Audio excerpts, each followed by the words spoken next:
오늘은 창세기 12장 1절에서 4절 말씀으로 말씀의 사람이라는 제목으로 같이 하나님의 은혜를 나누고자 합니다. 지난주에도 말씀 드렸듯이 하나님은 아브라함을 찾아주셨고 그에게 말씀을 주셨습니다. 그 말씀 중에 하나님은 그에게 땅을 약속하셨고 큰 민족을 이루게 하겠다고 말씀하셨습니다. 그리고 복을 주어 아브라함의 이름을 창대하게 하겠다고 하셨습니다. 결과적으로 보게 되면은 하나님이 약속하신 그 모든 것들이 다 이루어지게 되죠. 아브라함의 후손들은 하나님이 약속하신 가나안 땅에 들어가게 되었고 큰 민족을 이루게 되었으며 그의 이름은 오늘날 저와 여러분까지도 아브라함의 이름을 부르며 그를 존경하고 있는 것입니다. 아브라함이 그러한 사람, 그러한 큰 민족이 된 것은 바로 하나님께서 그에게 그와 같은 것들을 약속해 주셨기 때문입니다. 하나님은 실현하시는 분이 아니시고 약속하신 것을 반드시 이루시는 분이십니다. 이와 비슷한 원리가 우리 대한민국이 건국하는 것에도 일어났음을 지난 시간에 조금 생각해 보았습니다. 조선 말기에 주의 강대국 틈에서 국내외적으로 혼란한 가운데에 나라가 기울어져 가고 있었습니다. 그때 갈 바를 알지 못하던 아브라함을 하나님께서 찾아오셨듯이 감옥에서 죽을지도 모른다는 생각에 잠겨있는 청년 이승만에게도 찾아오셨던 것입니다. 한성 감옥은 그야말로 생지옥과 같았다고 합니다. 이승만은 6개월간 손목에는 수갑, 다리에는 족쇄, 목에는 10kg의 무거운 그 칼을 차고 미결수 생활을 하고 있었습니다. 가장 고통스러운 것은 고문의 고통이었다고 합니다. 그때 일을 기록한 것을 보게 되면 그들은 나를 캄캄한 방에 눕혀 놓았는데 나는 다음날 아침까지 무슨 일이 있었는지 알지 못했다. 그리고 나는 다시 감옥으로 끌려갔다. 그때 나는 다시 감옥으로 끌려가기 전에 얼마나 죽고 싶었는지 모른다. 이승만이 이렇게 기록을 했었습니다. 이때만 해도 이승만은 자신이 조만간에 처형될지도 모른다는 죽음의 공포 속에서 심각한 종교적인 고뇌를 겪고 있었던 것입니다. 그래서 이승만은 선교사님에게 사람을 보내어서 성경을 부탁합니다. 이승만은 죽음의 문턱에서 성경을 읽기 시작했습니다. 성경을 읽다가 하나님을 만나게 된 거죠. 성경을 읽다가 성령 하나님을 경험하게 됩니다. 성경을 읽다가 그 아픔 속에서도 기쁨을 체험하게 되었습니다. 성경을 읽다가 하나님으로부터 오는 평안을 경험하게 된 것입니다. 1899년 1월 2월경에 이승만은 그 혹독한 고문이 도사리던 한성 감옥에서 예수 그리스도를 드디어 마음에 받아들이게 되었고 드디어 그가 하나님의 자녀가 된 것입니다. 이승만은 조선 왕조 양녕대군 16대손 왕족이었습니다. 왕족이며 상류청 출신 그리고 양반 출신으로서 국내에서 최초로 기독교를 받아들인 사람이라고 할 수가 있습니다. 그는 감옥에서 하루에 5분을 제외하고는 다 목에는 칼을 차고 손에는 수갑, 다리에는 족쇄로 채워져 있었으니 성경 읽기가 쉽지 않았습니다. 그래서 성경을 읽으려면 죄수 한 사람을 간수들이 오는가를 살필 수 있도록 망을 보게 하였고 또 다른 한 사람은 성경 책장을 넘겨주게 하여서 성경을 읽었다고 합니다. 그러니 죽음의 공포 속에서 이승만은 원망하거나 불평하거나 걱정과 근심 속에서 푸념하고 있지 않았고 그는 성경 말씀으로 이끌려 가고 있었던 것입니다. 온 몸이 칼에 수갑에 족쇄에 채여져 있었더라도 그는 온 힘을 다해 성경을 읽었던 것입니다. 그가 하나님의 큰 은혜를 체험하게 된 것은 바로 성경 말씀에 집중하는 것 때문이었다고 볼 수가 있습니다. 그러한 어려운 상황 속에서 그렇게 성경에 집착하게 된 것도 알고 보면은 하나님의 은혜가 아니었겠습니까? 성경 하나님의 이끄심이었던 것입니다. 이승만은 정말로 고통 속에서 그냥 푹 주저앉고 있을 만한 그런 상황 속에서도 이상하게 성경에 집중하게 되어졌다라는 사실. 그렇게 성경에 집중되어지면 역사가 일어난다. 할렐루야. 여러분, 하나님 말씀 속에 이승만처럼 목에 칼을 차고 수갑을 차고 발에 족쇄 찼으라도 이 목이 돌아갑니까? 목 이렇게 돌리려 이러면 얼마나 목이 아프겠어요. 칼을 차고 있었으니까. 그 아픈 가운데서도 견눈질해가지고 성경을 그 정도로 성경 읽어야 되죠. 여러분, 여기서 우리가 알 수 있는 것은 하나님의 역사, 하나님의 기적, 하나님의 회복은 결국 말씀으로 시작된다는 것을 알 수가 있습니다. 하나님의 성경 말씀을 중요시하는 곳에 하나님의 기적이 있습니다. 할렐루야. 하나님의 성경 말씀을 소중히 하는 곳에 하나님의 은혜가 있어요. 하나님의 성경 말씀에 집중하게 되는 곳에 하나님의 복이 있다는 것입니다. 여러분에게는 하나님의 말씀이 어느 정도 중요하게 여겨지고 있습니까? 여러분에게는 하나님의 말씀이 얼마나 소중히 여겨지고 있습니까? 여러분은 하나님 말씀에 얼마나 집중하고 있습니까? 여러분은 하나님을 소망하십니까? 하나님의 기적을 기대하고 있습니까? 하나님께 기도하고 나서 뭔가 기다리고 있습니까? 하나님의 역사를 기다리고 있습니까? 그렇다면 무엇을 중요하게 여겨야 하는지를 아시겠지요? 무엇을 소중히 여겨야 하는지를 아시겠지요? 무엇에 집중해야 하는지 아시겠죠? 무엇입니까? 성경 말씀입니다. 오늘 본문에 나오는 아브라함은 그 당시에는 하나님에 대한 지식이 전혀 없었습니다. 하나님에 대한 믿음도 전혀 없었어요. 그런데 희한하게도 하나님의 말씀이 그의 마음속에 담기게 되었다는 것입니다. 감사한 일이지요. 이것이 신앙의 기초입니다. 이것이 건강한 신앙의 기초입니다. 대한민국을 건국하는 데 일조를 한 이승만도 마찬가지입니다. 그 참혹하고 고통스러운 감옥 생활을 하면서 이상하게도 성경 말씀에 집중하게 되었던 것입니다. 하나님의 이끌림을 받는 사람들의 공통적인 특징이 바로 말씀에 집중하게 된다는 거예요. 그것은 성공적인 신앙생활을 했던 인물들에게서 나타나는 보편적이고 일반적인 특징입니다.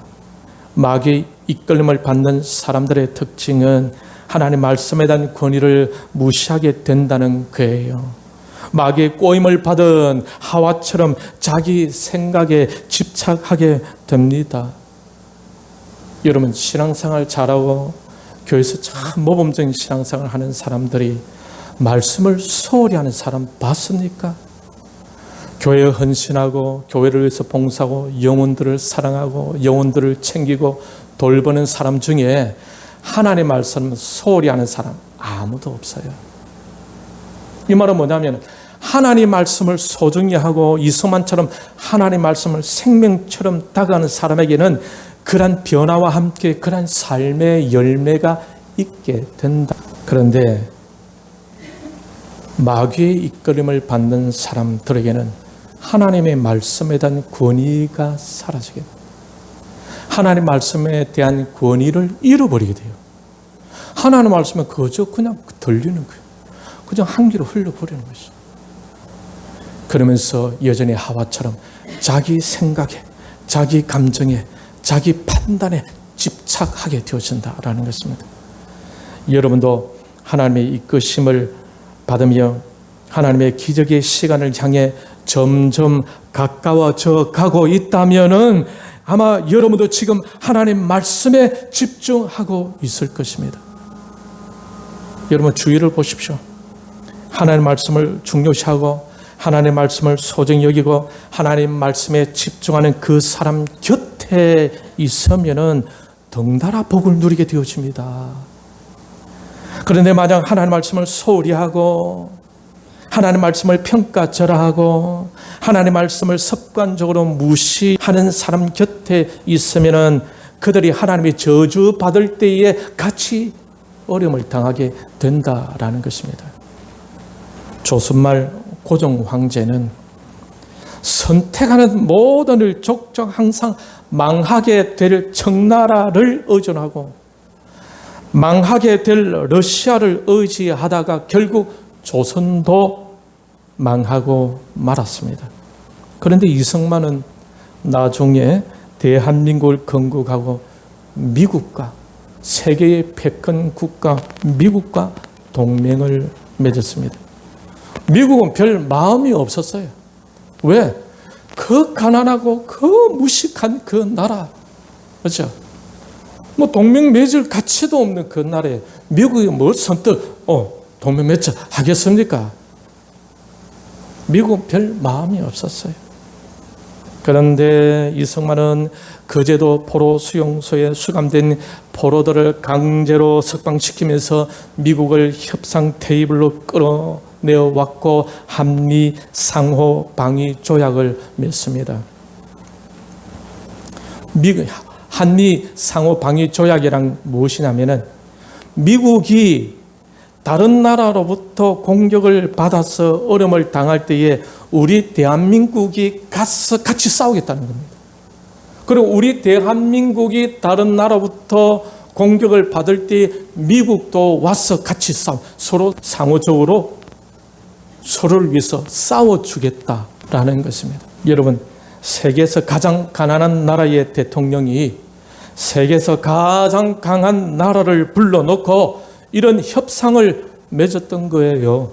이승만은 비록 최고 가난한 나라의 대통령이었지만 정말 참 배짱 하나, 여러분 대단한 것 같지 않습니까?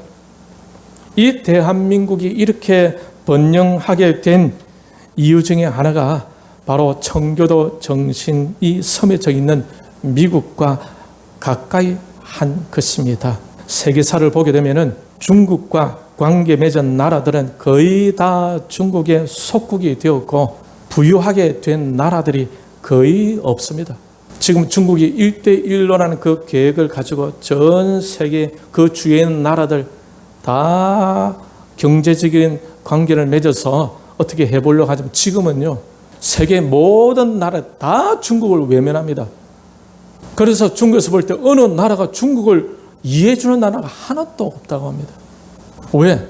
중국을 이해하게 되어지는 거예요. 처음에는 잘해주는 것 같은데 나중에 다 뺏어가 버려요. 그렇지만 이번 홍수로, 우한폐렴 바이러스로, 돼지 열병으로, 메뚜기 때 뭐 이런 악재들 겹쳐 힘들어하는 중국을 보게 되면 그래도 우리 이웃 나라잖아요. 마음이 짠합니다. 그 가운데도 지하교회 성도들이 얼마나 많이 고생하겠습니까? 그런데 가만 보면 미국은 청교도 정신으로 시작한 기독교 국가예요. 올해 1월쯤에 트럼프 대통령은 학교 내에서 학생들이 기도할 권리보다 중요한 것이 없다고 하면서 기도를 막는 공립학교에는 연방지원금을 중단하겠다라고 이렇게 발표했었어요. 그런데 중국은 모든 교회들의 십자가를 내리게 하고 그 자리에 시진핑 사진을 걸으라 하고 선교사들을 다 추방시켜 버렸습니다. 그러니 중국은 실질적으로 하나님 말씀을 거부하는 나라인 것입니다. 물론 우리가 미국과의 관계를 맺을 때에 지혜롭게 잘 해야 됩니다. 이승만은 미국과 막 싸우면서 얻어낼 거 얻어내고 막 협상을 하고 이래 했거든요. 이승만처럼 미국의 종속국이 되어서는 안 되고 지혜롭게 미국을 이용할 수 있어야 하는 것입니다. 그래도 미국은 중국보다 관계 맺기에 좋은 나라입니다. 우리는 복음으로 하나 될 수 있죠. 말씀으로 하나 될 수 있습니다. 교회로 동맹을 맺을 수 있습니다. 선교로 하나 될 수 있는 것입니다. 이것이 바로 우리나라가 해방을 맞이하게 했던 중요한 요소들 중에 하나입니다. 우리나라가 건국하고 6.25 전쟁 때도 미국의 협조하에 유엔군이 남한으로 들어올 수 있었던 중요한 이유 중에 하나였던 것입니다. 저번에도 말씀드린 바와 같이 1950년대에는 우리나라 국민 70%, 80%가 사회주의, 공산주의를 선호했었습니다. 그래서 미군 철수를 주장했었죠. 데모를 벌이면서. 그래서 미군이 철수를 했습니다. 그러자 조금 뒤에 김일성은 소련제 무기를 가지고 갑자기 밀고 내려온 것입니다. 그때 트루먼 대통령은 그 전쟁 소식을 듣고 잘됐다. 그냥 내버려둬. 자기들을 원해서 우리 미군 철수 다 했는데 알아서 해라 해. 그렇게 관망했었다고 합니다. 그때의 빌리 그램 목사님이 대한민국에는 50만 명의 크리스찬이 있습니다. 그들을 외면하면 안 됩니다. 만약 그들을 외면하면 하나님의 저주를 받게 될 것입니다. 하면서 빨리 미군을 빨리 파견시키시오 라고 이렇게 전화를 했다고 합니다. 이런 믿음의 형제 의식 속에서 미국은 이 나라의 6.25 사변 때에 또 한 번 이 나라를 돕는 위치에 있게 되었던 것입니다. 우리는 하나님 말씀을 소중히 해야 합니다. 그 말씀 중심으로 신앙생활하려는 사람들을 찾아야 하는 거예요. 사람을 찾았는데 말씀 소리하고 업신여기고 말씀을 늘 무시하고 늘 자기가 잘났다는 이런 사람 찾으면 안 돼요. 그러니까 순종도 안 하고 하나님께 바로 살아가지 아니하고 그러니까 하나님께 쓰임 받지도 아니하고 늘 교회의 문제거리만 되어지잖아요. 그러지 말고 어떻게 하면 말씀을 소중히 여기는 사람, 어떻게 하면 말씀 앞에 묵상을 하고 그 말씀에 어떻게 삶 속에서 실천할 것인가 애를 쓰고 그러지 못해서 늘 주 앞에 회개하는 그런 사람과 가까이 가야 된다는 거예요. 그래야 그 사람이 하나님의 복을 받을 때 나도 옆에 있으면서 같이 복을 받게 된다는 거예요. 그럼 우리 신자가 하나님의 말씀을 중요시하는 사람을 가까이 다가가야 되지 않겠습니까? 할렐루야. 하나님의 말씀을 아멘하고 받아들이며 그 말씀에 순종하고자 하는 사람, 그 사람 곁에 있어야 하나님의 복을 받는 거예요. 아브라함처럼 말씀을 따라 순종하는 사람, 그 사람 곁에 있어요. 그런 사람을 찾아야지 고종 황제처럼 늘 안 되는 곳만 찾아다니까 같이 망하게 되어서는 안 된다라는 사실입니다. 여러분, 우리는 아브라함처럼 그런 사람 되어야 됩니다. 오늘 본문에서 아브라함이 바로 그 말씀의 사람이죠. 4절에 보면은 이 아브라함이 하나님의 말씀을 따라갔고, 아브라함이 여호와의 말씀을 따라갔고, 그가 하나님 주신 땅의 약속, 큰 민족을 이루겠다는 약속, 그의 이름을 창대케 하겠다는 약속을 받았다 하더라도 그가 그 말씀을 따라가지 않았다면, 자기 생각대로 갔다면, 자기 주장대로 갔다면, 자기 방식대로 갔다면, 자기 뜻대로 갔다면 그가 하나님의 복을 받을 수 있었겠습니까? 어떻게 되었을까요? 만약 아브라함이 그 말씀을 따라가지 않았다면 하나님이 약속하신 것이 성취되는 것을 목격할 수 있었을까요? 땅을 얻지 못하였을 것입니다. 큰 민족이 되지 못하였을 것입니다. 그의 이름이 장대하게 되는 일이 없었을 것입니다. 오늘날에도 그와 같은 신앙생활을 하고 있는 헛방질하고 있는 신자들도 개중에 있지 않겠습니까? 하나님 말씀을 듣는다 하면서도 말씀 따라가는 것은 안 해. 결국 자기 생각대로, 자기 방식대로, 자기 신앙대로 하나님이 원하시는 바는 무엇인지 전혀 생각을 안 해. 자기 편한 대로 신앙생활을 하는 그런 사람들도 있지 않겠습니까? 분명히 말씀을 따라가면 하나님이 예비하시는 복을 누릴 수 있을 텐데 결국은 말씀을 따라가지 않는다라는 거예요. 그러면 말씀을 따라가지 않는다는 것은 또 다른 어떤 것을 따르고 있다는 것이 아니겠습니까? 사람을 따르든지 세상을 따르든지 마귀를 따르든지 귀신을 따르든지 자기를 따르든지. 마태복음 7장 8절을 보게 되면은 같이 읽겠습니다. 시작. 너희가 하나님의 계명은 버리고 사람의 전통을 지키느니라. 너희가 너희 전통을 지키려고 하나님의 계명을 잘 저버리는도다. 어떤 사람은 말씀의 문화가 안 돼 있어. 말씀은 조금 나에게 유익한 것만 딱딱 했고, 삶은 자기가 생활 속에서 어릴 때부터 터득해온 자기 문화에 쩌들어 있는 사람, 전혀 복음적이지도 않고, 전혀 순종적이지도 않고, 전혀 은혜적이지도 않고, 전혀 말씀적이지도 않고, 말씀은 조금 전반적인 모든 삶은 이상한 문화로 변형되어진. 근데 그런 사람은 그걸 또 다른 사람에게 그같이 또 시키네. 그러한 사람이 마귀지, 마귀. 마귀예요, 그거는. 우리는 나의 모든 문화가 복음적인 문화로 변화되어야 됩니다. 나의 모든 삶이 성경적인 삶이 되기 위해서 애를 써야 되는 거예요. 이것이 신자의 목표입니다. 나에게 유익한 성경 이 구절 하나 딱 집어넣어놓고 내 삶은 내가 생활에서 터득한 그거, 고집, 자존심, 자만심, 시기, 질투, 미움, 내가 편한 대로 살아가는 거 있잖아요. 그걸 또 다른 사람에게 또 그대로 주입시키려고 한다. 그 마귀가 그 사람을 통해서 다른 사람을 계속해서 마귀 자기 것으로 만들려고 하는 그런 수작에 불과하다라는 사실입니다. 사람의 전통을 지키느니라. 너희 전통을 지키려고 하나님의 계명을 잘 저버리는다. 그래서 나의 전통은 깨부셔야 되는 것입니다. 할렐루야. 나의 잘못된 전통, 나의 잘못된 습관, 나의 잘못된 생각, 모든 것들은 말씀 앞에서 다 박살나야 되는 거예요. 그래서 하나님의 계명을 붙들어야 한다라는 사실입니다. 그런데 어떻게 한다고? 너희는 너희 전통을 지키려고 하나님의 계명을 박살내고 있는 거예요. 어리석은 사람들이잖아요. 그런데 우리 한수만교회 성도님들은 우리 성경을 지금 읽고 있잖아요. 그죠?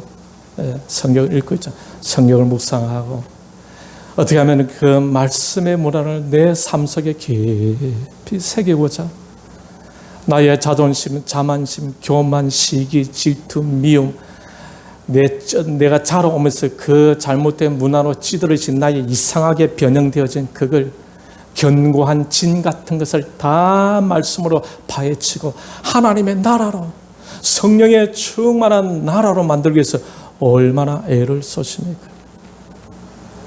우리 옆에 있는 우리 성도님들에게 수고 많습니다. 승리할 줄 믿습니다. 서로 한번 격려합시다. 시작. 우리 한소망교회는 주님의 소망을 한 마음으로 바라보잖아요. 오직 하나님 말씀을 바라보는 것입니다. 하나님 말씀을. 마치 아담과 하와가 하나님의 명령하신 말씀을 거부하고 에덴 동산의 그 풍요로움을 다 놓쳐버린 것처럼 살아가는 기진맥진하는 영혼들이 없겠습니까? 하나님의 말씀을 따라가지 않았던 아담과 하와는 결국 무엇을 선택했습니까? 하나님의 말씀을 선택하지 않고 선악을 구별하는 나무의 그 매력에 푹 빠져버린 것입니다. 그 매력이 엄청나니까 하나님 말씀에 대한 권위마저 소홀히 하고 만 것이에요. 그런데 알고 보니까 그 모든 것이 마귀의 장난이었던 것입니다. 마귀의 전략에 빨려 들어갔던 것에 허용했던 자신을 모르고 그저 그 모든 형편 그렇게 된 것을 다 핑계만 변명만 되고 있었습니다. 하나님이 나에게 주신 저 여자가 먹으라고 해서 먹었다고. 아담은 하나님이 직접 지으셨죠. 하나님이 세우셨습니다. 에덴 동산을 관리하는 청지기로 세웠고 한 아내의 남편으로 세웠습니다. 누가 세웠습니까? 하나님이 세웠어요. 누구를? 아담을. 그러니 아담은 아내의 영향력에 빠져서도 안 되고 마귀의 영향력에도 빠져서는 안 되었던 것입니다. 아담은 하나님의 직접적인 영향력 아래에 있어야 했었습니다. 하나님의 명령을 들어야지 아내의 말을 들어서는 안 되었던 거예요. 하나님의 명령에 순종했어야지 마귀의 말에 들어서는 안 되었던 것입니다. 그런데 아담은 하나님으로부터 직접 말씀을 듣지 않았던 것처럼 변명하고 있는 것입니다. 하나님이 주신 저 여자의 말 듣고 먹었다고. 그래, 여자가 중요한 거예요. 여자가 성경적인 여자가 돼야 돼. 아주 복음적인 여자가 되어야 남편이 사는 거야. 근데 이 아담은 말이죠, 하와 때문에 어떻게든 하와의 말을 듣고 자기도 망해버렸네. 그 책임은 나중에 아담이 다 책임지게 되어 있어요. 하와는 또 어떻게 했습니까? 똑같아요. 하나님으로부터 그 명령을 직접 들었으면서도 가정의 평화를 위해서라도 그 하나님의 명령에 굳게 서 있어야 함에도 불구하고 그 명령을 거부하고 뱀 탓으로 돌립니다. 뱀 때문에 먹었습니다. 회개할 줄 모르는 인간들이죠. 하나님 말씀에 서 있을 때는 하나님의 풍성을 누리게 되지만 하나님 말씀을 없인 여기는 일이 내 안에서, 우리 안에서 일어나게 되면 그때부터 마귀의 영향력 속에서 피폐해져 가고 점점 망가져 가면서 기쁨과 평안을 다 잃어버립니다. 화목이 다 깨어져 버립니다. 그렇게 되면 하나님의 약속하신 땅과는 점점 멀어지겠죠. 하나님께서 약속하신 큰 민족이 되겠다는 그 말씀으로부터도 멀어집니다. 그렇게 되면서 장대하기는 그냥 얼마나 비천해 가는지 몰라요. 아브라함이 결국에는 하나님 약속을 다 누리게 되는데 그 이유는 한마디로 본문 4절에 나오는 대로 말씀을 따라갔기 때문입니다. 이에 아브라함이 여호와의 말씀을 따라갔고, 이 말씀을 따라갔다는 말은 히브리서 11장 8절에서는 다르게 표현하고 있어요. 같이 읽겠습니다. 시작. 믿음으로 아브라함은 부르심을 받았을 때에 순종하여 장래의 유업으로 받을 땅에 나아갈새 갈 바를 알지 못하고 나아갔으며. 말씀을 따라갔다는 말은 어떻게 표현되고 있습니까? 순종하여.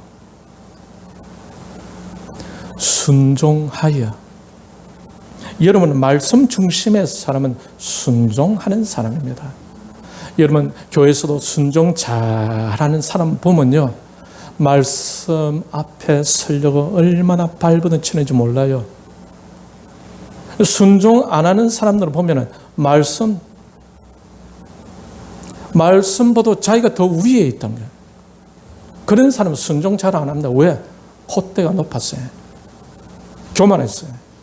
자기가 높다고 생각하기 때문에. 하나님의 말씀도 골라가지고 좋은 것만 취하지, 하나님의 전반적인 모든 말씀 속에 나에게 성령을 주시는 말씀은 다 거부해버리는, 그런 사람이 안 변하지. 10년 믿으나 20년 믿으나 30년 믿으나 똑같아. 영적으로 잠자고 있는 거라. 영적으로. 여러분, 말씀 중심의 사람은 순종의 사람입니다. 말씀을 믿는 사람은 순종할 줄 알아요. 말씀을 잘 믿는 사람은 순종도 잘하는 사람입니다. 믿음 생활이란 말씀에 순종하는 생활입니다. 이것이 신앙생활에 있어서 핵심입니다. 말씀 안 듣고 말씀 소리하고 말씀에 초점을 맞추지 않아도 신앙심이 있을 수 있을까요? 있을 수 없을까요? 있을 수 있습니다. 그것도 아주 열심히 할 수 있어요. 그러한 신앙이 바로 기복신앙, 미신적인 신앙이라고 합니다. 신앙심은 좋은데 그건 종교심이죠. 종교심은 좋은데 아주 세상적인 사람. 종교심은 좋은데 아주 육신적인 사람. 저 말씀이 없으니까 인격적으로 예수님을 만나지 못하고 인격적으로 하나님의 뜻을 쫓아가지 못하니 인격적으로 바른 신앙 생활을 하지 못하게 된다라는 것입니다. 그러한 신앙심을 가진 사람에게는 변화가 일어나지 않습니다. 그 삶 속에서 신앙의 흉내는 낼 수 있어도 예수 그리스도의 마음은 찾기 힘들어요. 그리스도의 사랑, 그리스도의 겸손, 그리스도의 순종, 그리스도의 섬김, 그리스도의 헌신, 그리스도의 희생은 찾을 수 없다라는 것입니다. 그러는 그 사람들을 통해서는 하나님의 일이 이루어질까요? 이루어지지 않을까요? 하나님의 일은 이루어지지 않습니다. 하나님의 나라가 이루어지지 않습니다. 주님이 승천하시기 전에 제자들에게 명령한 지상 최대의 명령, 제자 삼는 일은 그 사람에게서는 일어나지 않는다라는 것입니다. 그러니 하나님의 가장 중요시 여기는 하나님의 핵심적인 일과는 아무런 상관없이 아무런 관계없이 신앙생활하게 된다는 것입니다. 그러면 무엇하러 신앙생활합니까? 자신과 자신의 가족이 잘 되기만을 위해서, 복받기 위해서, 이 정도의 목적이겠죠. 그것은 하나님 나라에 대한 핵심 사항이 아닌 거예요. 그의 나라와 의를 구하면 덤으로 주시는 것이지 그것이 핵심이 아니라니까요. 지금 이 나라의 기독교가 점점 쇠퇴하게 되는 이유 중에 하나가 그러한 하나님에 대한 열정을 잃어버렸기 때문이 아닐까요? 주님의 명령, 제자 삼으라는 관점을 잃어버렸기 때문이 아니겠습니까? 그래서 우리 내면의 원동력이 잃어가고 있는 것입니다. 그래서 모여도 힘을 내지 못하는 거예요. 모이면 하나가 되지 못합니다. 불평하고 원망하고 불순종하고 감사하지 못하면서 분열 현상이 일어납니다. 왜 이럴까요? 그 개개인의 중심이 어디에 있기 때문에 그렇습니까? 하나님의 나라가 아니라 자기에게 있기 때문에, 여전히 세상적인 것에 있기 때문에 그렇습니다. 예수 그리스도가 머리가 아니라 자기가 머리인 것으로 착각하기 때문에 그렇습니다. 그런데 이러한 사고의 근원은 어디에서 찾아볼 수 있을까요? 바로 마귀입니다. 사탄.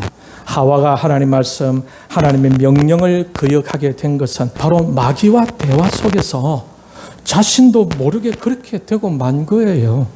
그러니 자기 중심적인 사람들은 자기도 모르게 마귀와 아주 친하게 지내고 있다는 증거입니다. 마귀가 심어주는 생각을 거르지도 않고 오히려 그것을 무의식적으로 혹은 의식적으로 누리고 있다는 거예요. 그러니 하나님 말씀, 하나님이 부여하신 권위에 순종할 수가 있겠습니까?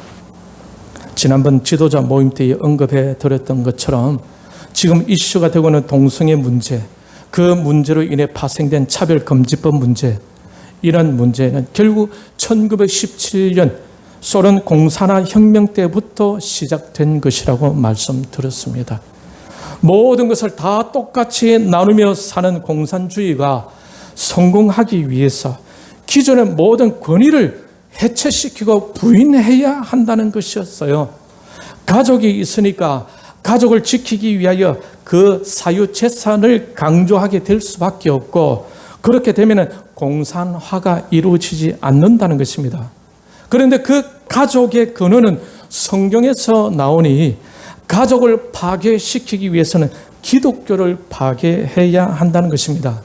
그래서 성경에서 나오는 일부 일처제가 아니라 일부 다처제, 다부 일처제, 다부 다처제, 이런 식으로 일부 일처제를 없애야 한다는 것입니다. 그러기 위해서 가정의 성의 문제를 교란하게 되게 되면 가정이 파괴되고 그렇게 해야 진정한 공산주의가 실현될 수 있다는 것입니다.